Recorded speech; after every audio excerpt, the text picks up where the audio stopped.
Bună ziua, dragii mei, sunt Ela, Tarotella cu o nouă etalare pentru cei cu soare, lună, Venus, ascendent, nodul nord în Capricorn, pentru iunie, eventual iulie. Oricum, etalările pe care le fac pot să se manifeste și după 2-3 luni de zile sau deja se manifestă pentru unii. Dragii mei, chiar dacă este pe zodie totuși colectivă, selectați mesajele pentru că sunteți diferite generații, unii sunteți bărbați, femei, da? Aveți, eu știu, ascendentul diferit, deci etalarea nu e doar pentru zodia Capricornului, cât poate să fie și pentru cei cu, eu știu, soare, lună, Venus, ascendent, nodul nord în Capricorn. Pentru unii poate să rezoneze, pentru alții, eu știu, rezonează cât rezonează. Selectați uneori când vorbesc despre voi să fie despre cealaltă persoană sau o altă persoană din, dacă nu e iubitul, iubita, soțul, soția, poate să fie, eu știu, altă rudă sau coleg, o colegă de la locul de muncă sau oricine altcineva. Selectați mesajele. Haideți să vedem energia generală, da? Capricorn odată, de 2 ori, de 3 ori.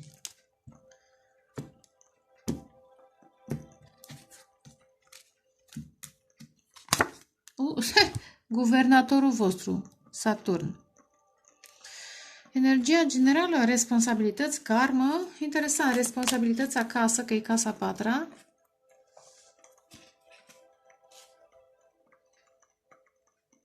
Da. Aveți multe de făcut.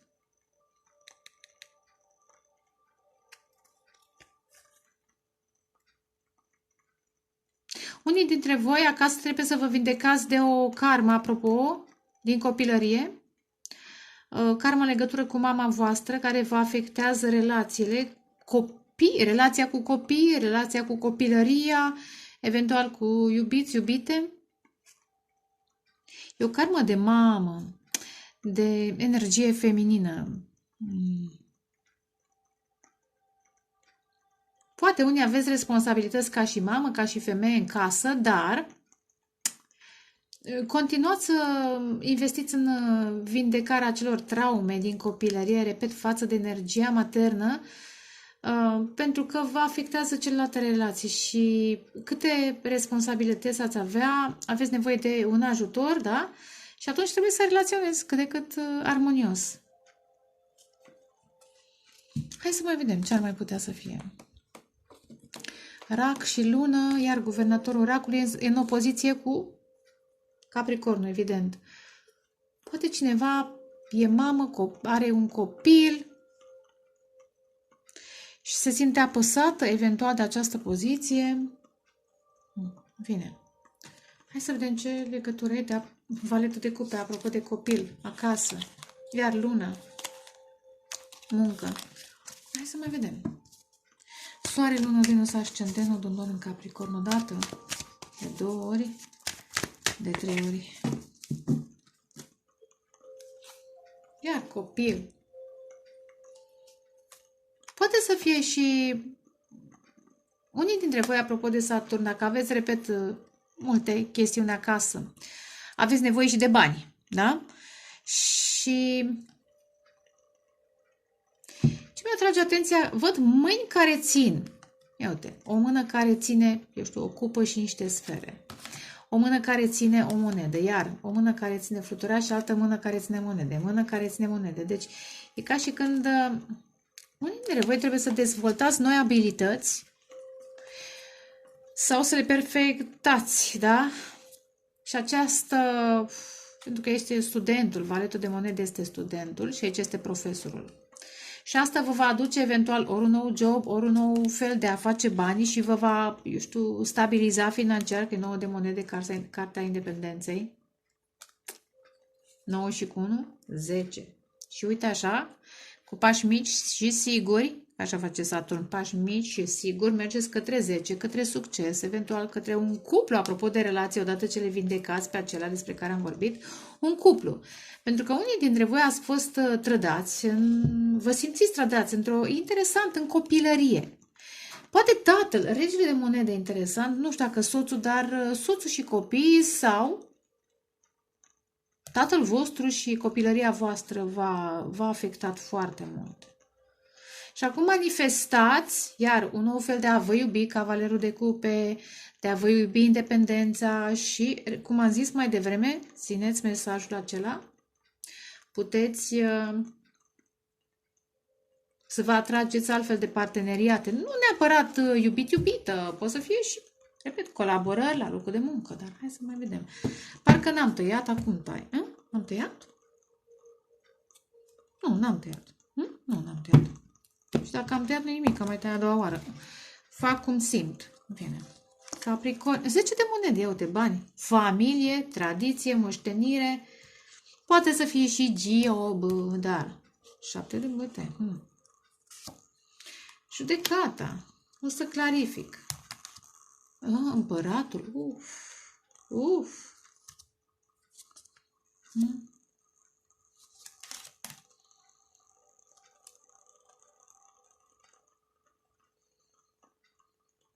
Nu știu, o luptă aici într-un context profesional sau chiar familial. Este o luptă.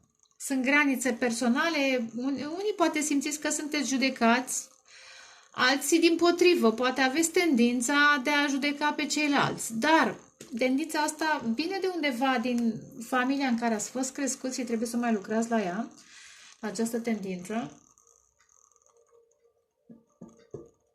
Văd 7 de bâte, 5 de bâte, ambele sunt ofensive, sunt și valetul de bâte.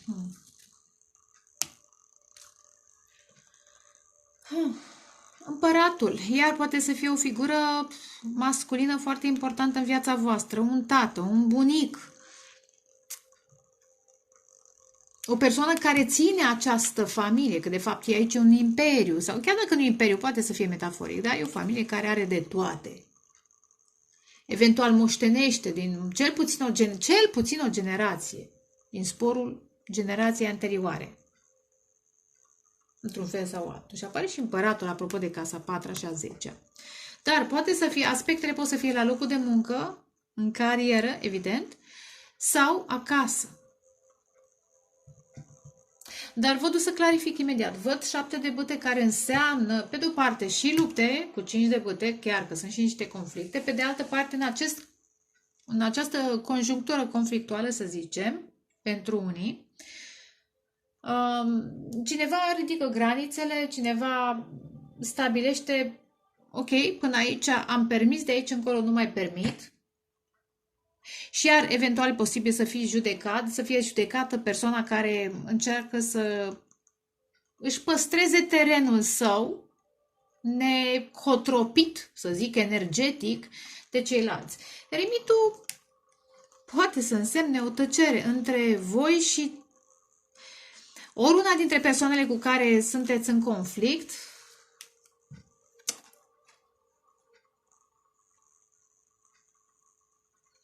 ori acest personaj foarte autoritar, împăratul,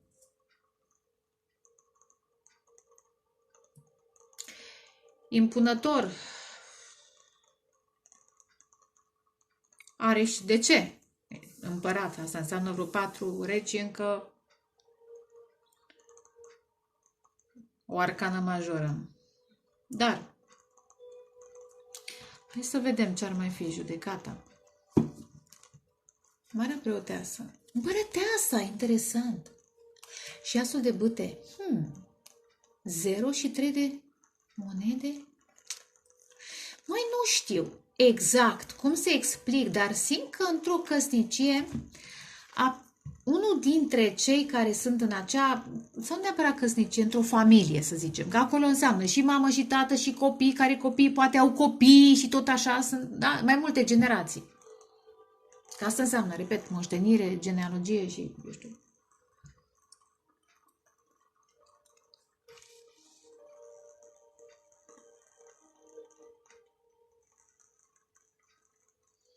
Apare o 9 cu 0, o nouă persoană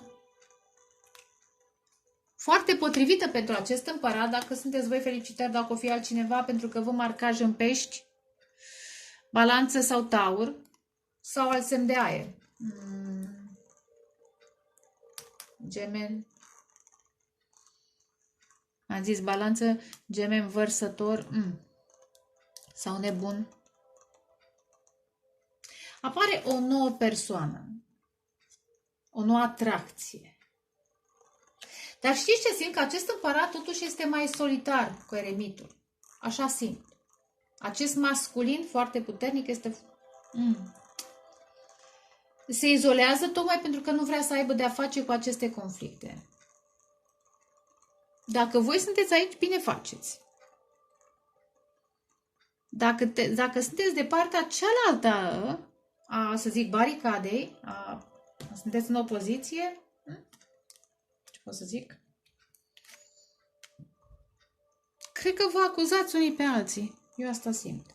Dar apare o altă persoană, într-un context tot profesional, și persoana aceea nu este oricine, este exact perechea acestui masculin divin, energia feminină divină.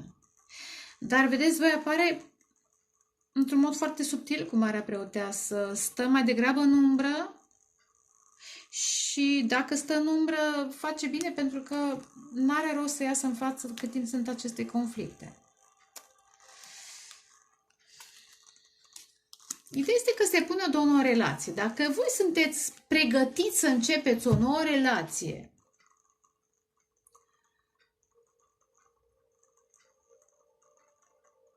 de-aia zic, depinde unde sunteți.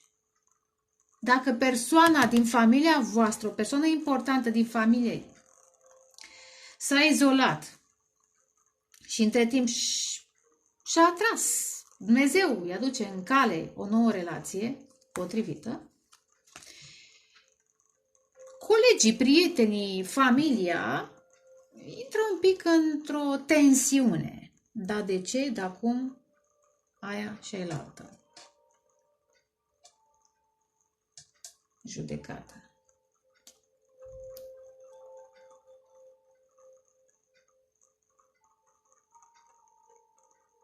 Pentru că cine își atrage perechea divină este chemat de divinitate, de îngerii săi, da? Chemată, să înceapă această nouă relație. Și atunci, vechea familie, 10 de cupe, 10 de monede, vechea structură aia tradițională, probabil comentează. Care, repet, poate să fie familie, nu neapărat căsătorie, da? Tot neamul. Da? Sau o cultură, sau o comunitate, sau cei de la locul de muncă. Lumea comentează. Probabil că nu se așteaptă. N-a apărut turnul, dar nu se așteaptă. Dar interesant, văd împăratul cu eremitul, bărbatul acesta important, de impact, mai izolat, și Marea Preoteasă cu împărăteasa. Cu alte cuvinte, această pereche divină, amândoi își descoperă în izolare puterile divine, calitățile și așa mai departe. Și eventual, în această izolare, se analizează și pe ei și universul în legătură cu această nouă întâlnire. Ei încă nu știu dacă s-au întâlnit, dar nu cred că au intrat în relație, că apare ceva nou, zerul și asul de spade. Ideea este că acest nou este corect pentru ei doi, însă lumea poate să comenteze că așa se întâmplă. Dacă voi sunteți cei doi, felicitări! Puteți să fiți parte din familie și să vă mirați, dar de ce acest bărbat sau această femeie și-a găsit-o mai pe XY sau s-a izolat și își pune granițe personale pentru că vrea să înțeleagă ce se întâmplă în viața sa. Acum, vă place, nu vă place, eu transmit mesajul.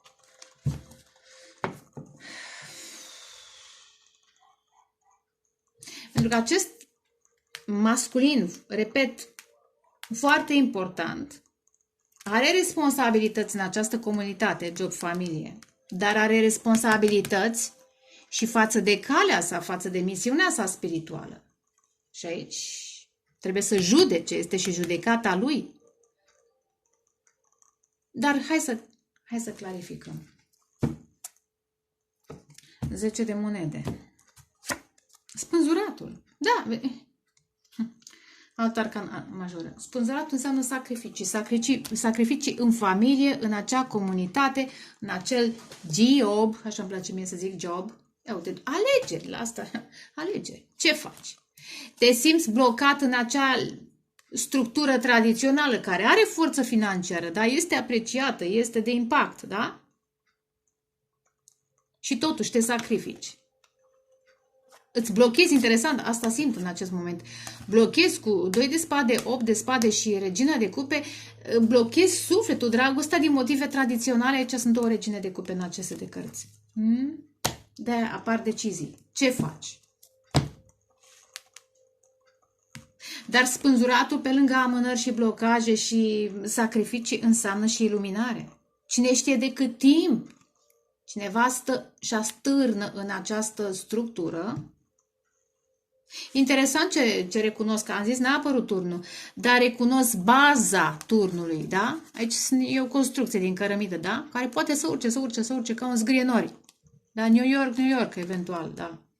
Așa mi-a venit, nu am eu n-am nimica cu New York, nu mă pică pe spate, dar așa am simțit, poate voi aveți de-a face cu New Yorkul. Dar zgârie nori aia din America, în fine.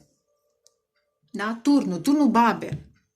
Cât să crești, cât să adaugi, până când? Pentru că riști la un moment dat să trăsnească Dumnezeu întreaga construcție, pentru că nu are bază spirituală.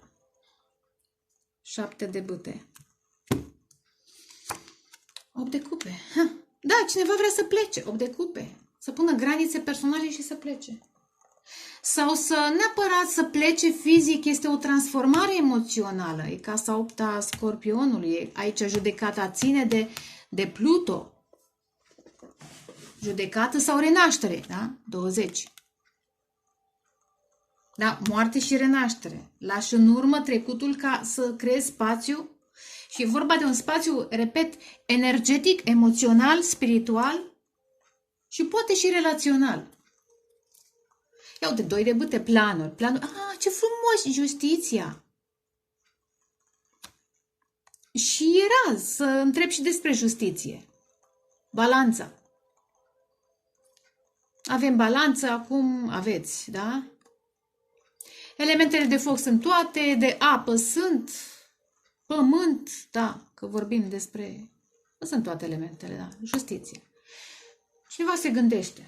Acest personaj care pleacă, cred că are legătură cu acest cuplu divin care se formează, este chemat, interesant că e o chemare, este chemat și unul și celălalt sunt chemați.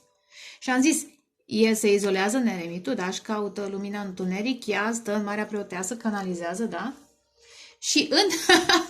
ce drăguț! Și pe lângă ei toată lumea se zbate, comentează, da? Ia uite, X a găsit pe cineva, Xulescu a găsit pe cineva, ce ne facem? Da? Pentru că justiția înseamnă și separare, și decizii, cântărirea situației. Vedeți, aici sunt 2 cupe și aici sunt 2 cupe.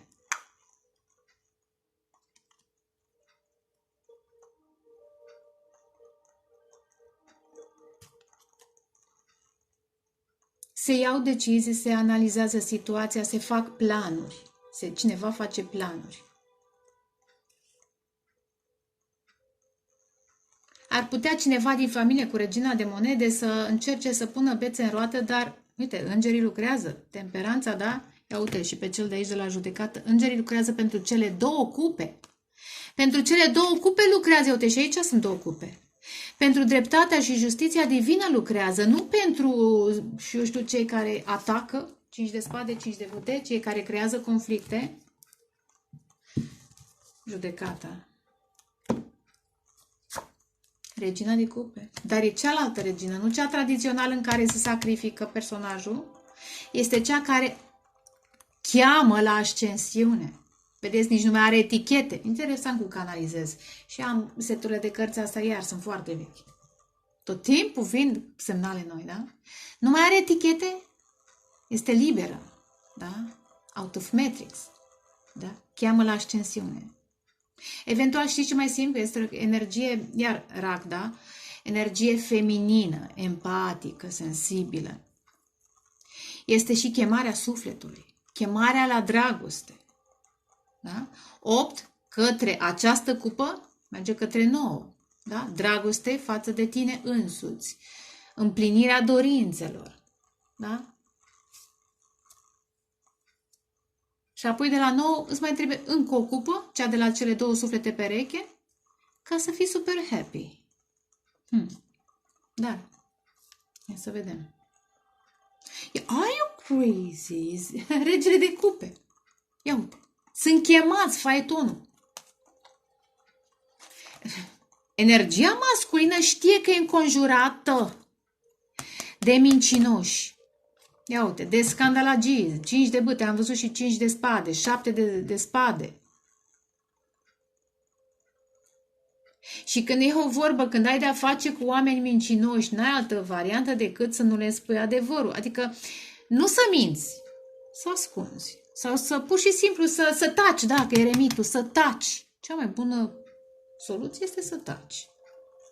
Și să-ți vezi de călătoria ta. Interesant, și eremitul merge către stea și faetonul merge către stea, stea însemnând vindecare, dar însemnând și perechea divină sau misiunea spirituală.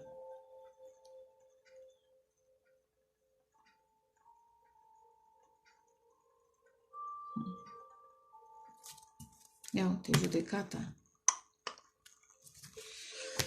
Hai să vedem împăratul.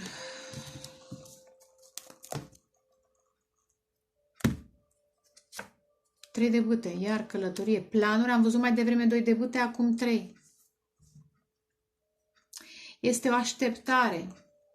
Am mai zis la ce zodie? Cred că ieri la Săgetător. Da, o fi altfel, nu e obligatoriu să fie la fel. Energia feminină parcă aude chemarea. Unul dintre voi, cel puțin unul dintre voi sau dintre cei doi, împăratul și împărăteasa, au vise. 3 de bâte este o notă de speranță în atitudinea acestui masculin, care de obicei e în control, dar a renunțat un pic la control pentru acest cuplu divin. Ar împărți un pic controlul cu împărăteasa, conducerea, da? Poziția, autoritatea și responsabilitățile, dar și bucuriile. Cu împărăteasa, cu energie. Și împărăteasa, dragii mei, să nu confundăm cu altă regină. Împărăteasa și împăratul sunt oameni maturi, foarte maturi, dar nu m-aș fixa doar atât, pentru că sunt arcane majore. Sunt oameni care deja se trezesc la misiunea lor spirituală. Poți să fii cât ai fi de puternic financiar. Dacă nu ești trezit spiritual, n-ai cum să fii împărat. Așadar, da? Și împărăteasa la fel.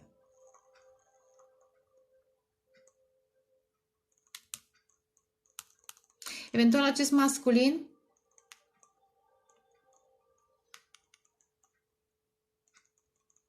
așteaptă. Așteaptă comunicare. Valetul de bâte. Ori se gândește cum să comunice,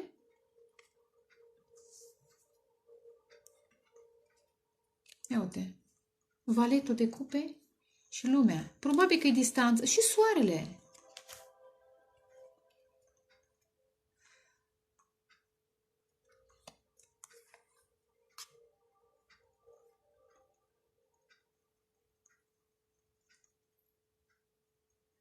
De ce simt că între cei doi problema cea mai mare nu este a comunității cât a unui copil sau a unor copii? În fine.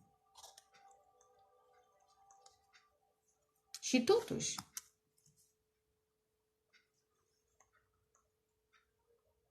totuși,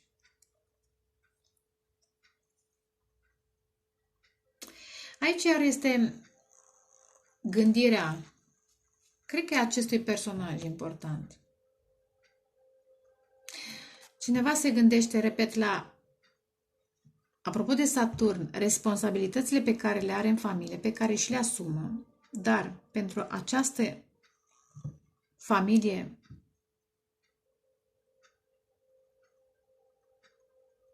sau pentru binele acestei familii, comunități sau job, riscă să piardă fericirea. Și nu doar fericirea, că nu e o chestiune egoistă, riscă să piardă chemarea, să refuze chemarea. Și aici este când Dumnezeu te cheamă, ce te faci? Că au mai fost în Biblie care au refuzat chemarea și au fost trecuți prin carme. Dar de Iona, păi da, despre Iona cred că am și vizionat o chestie. Eremitul. Rege de cupe, măi! Judecă și regina de cupe, judecă și regele de cupe. Varianta lor, emoțională. Și iar faetonul. Se gândește și unul și altul. Iar și unul și altul se așteaptă. Acum, totuși, sunt persoane, da? Dar dacă ar fi să nu vorbesc despre persoane, împăratul reprezintă stabilitate maximă, autoritate, scutul protector în acea familie.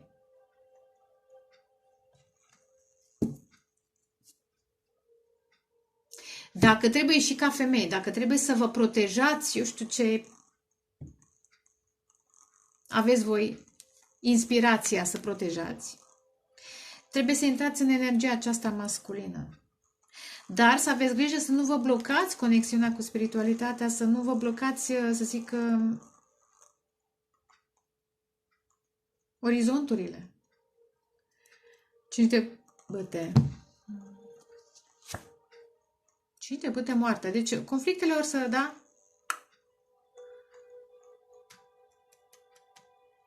Conflictele, da, nu or să mai existe în curând. Valetul de bătea.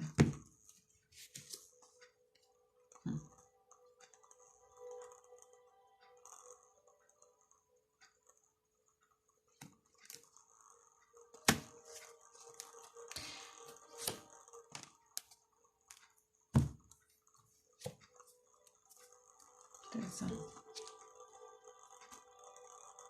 Și diavolul? Dați-mi un pic să mă uit.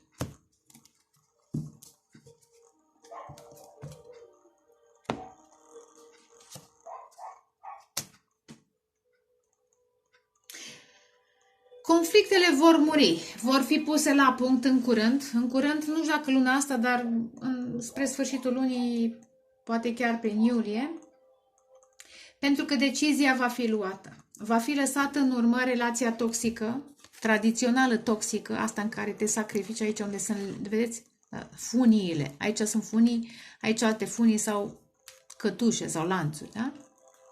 E o relație toxică în care poate ieși un copil și cineva tot stă pentru un copil, dar va fi lăsat în urmă cu faetonul și se va merge, ia uite, cu mintea clară, pentru că acum se iau decizii și eliberări, în mod special eliberări văd emoționale, curățări emoționale, granițe personale în această perioadă și judecata, da, a apărut ca și discernământ. Dar nu este doar mintea ta personală, cât conexiunea la îngerii tăi. Da? Vrei să auzi ce părere are Dumnezeu în această situație. Dar o știi. Știi? Pentru că în momentul în care împăratul se întâlnește cu împărăteasa, sau se vor întâlni, deocamdată, iar se retrag unul în sinea celuilalt,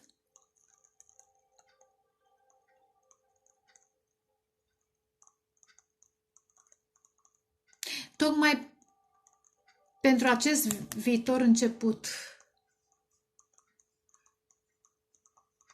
care va trebui să fie manifestat cu mintea clară. Da? Nu poți să manifesti acest zero, acest început, împăratul și împărăteasa vor fi împreună. Clar. Nu poți să-l manifesti dacă n-ai mintea clară. Și mintea se curăță în paralel cu sufletul. Acum apar curățări emoționale, eliberări de trecut, granițe personale, iar conflictele 5 de bâte, da? Moarte. 4 de bâte. 5. Da.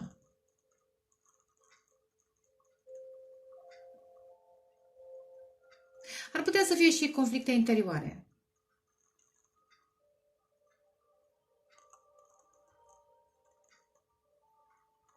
Este posibil ca acest masculin să aibă această tendință să se zbată în sinea sa, să nu înțeleagă și să tot mai aibă nevoie de clarificări, de transformări emoționale. Da? De ce nu? Poate să fie și energia feminină.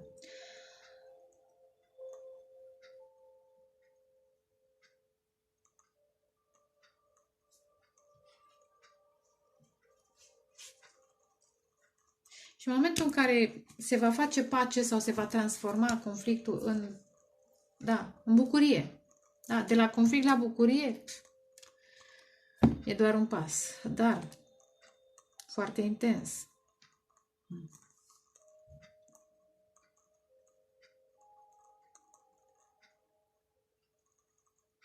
Moartea o văd ca pe o transformare, da?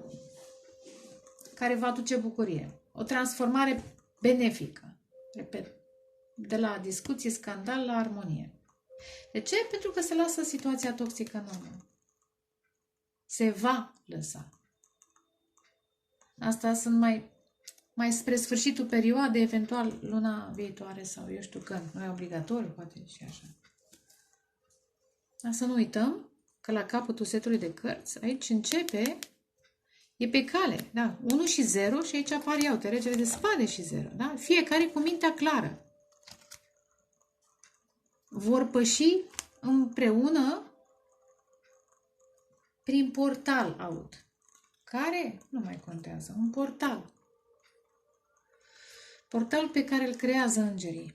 Special pentru cei doi. Hai să vedem concluzia. Dată de 2 ori, de 3 ori. Ia uite, judecata, renaștere.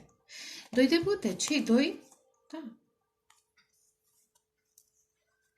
vor începe o nouă relație cu lumea vindecați.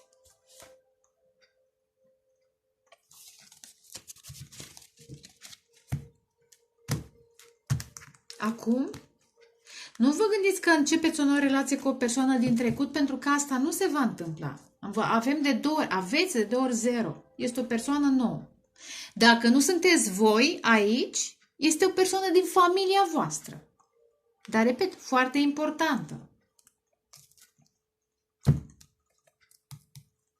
Marcaș, săgetător, berbec, leu, pe aici, pe acolo, ceva taur, bine. 10 de cupe, asul de cupe, o nouă dragoste. Îndrăgostiți, iau de o nouă dragoste. Și 6 de monede care echilibrează. Ia uite, steaua care aduce vindecare. Predestinată. Ia uite, manifestați așa ceva. Faitonul și 3 de cupe. Întâlnirea cu sufletul pereche. Pentru că 10 de cupe era idealul. Idealul a fost. Înainte să fie 10 de monede, a fost 10 de cupe. Și a rămas un ideal. Din cauza acestui ideal, acest personaj, voi sau personajul ăsta, a rămas în acest context și s-a implicat și a muncit și a făcut bani. Da. Și contextul a devenit toxic. Bani, bani, bani, bani, bani, dar unde sunt emoțiile? Unde e bucuria? Da? Între timp mai ai și un copil și uite așa. Dar eu nu țin să renunț. Da, ba zic. Chiar că sunt vremuri în care a renunțat la trecut. Că trecutul este cum este, Matrix-ul e Matrix, ne trezim și gata. Ia uite, 0 și 9 de cupe. Da? Și cei doi. Cine vrea bani să se ducă cu banii, cei doi rămân împreună și la bine și la rău. La greu, nu neapărat la rău. Cine vrea bani, să stea, să se uite la bani. Ideea este că dacă voi începeți o nouă relație, felicitări. Felicitări. Nu este ușor, mai ales dacă sunteți persoane trecute de 40 de ani, dar asta e, astea sunt vremurile, nu sunteți singuri. De 40, 50, 30, 40, 50 de ani. Asta e. Ce ați făcut până acum este bine făcut. Asta trebuie să înțelegem cu toții. Acum se separă lumile și gata. Vă doresc dragoste, pace, creștere spirituală și vă pup. Ceau, ceau!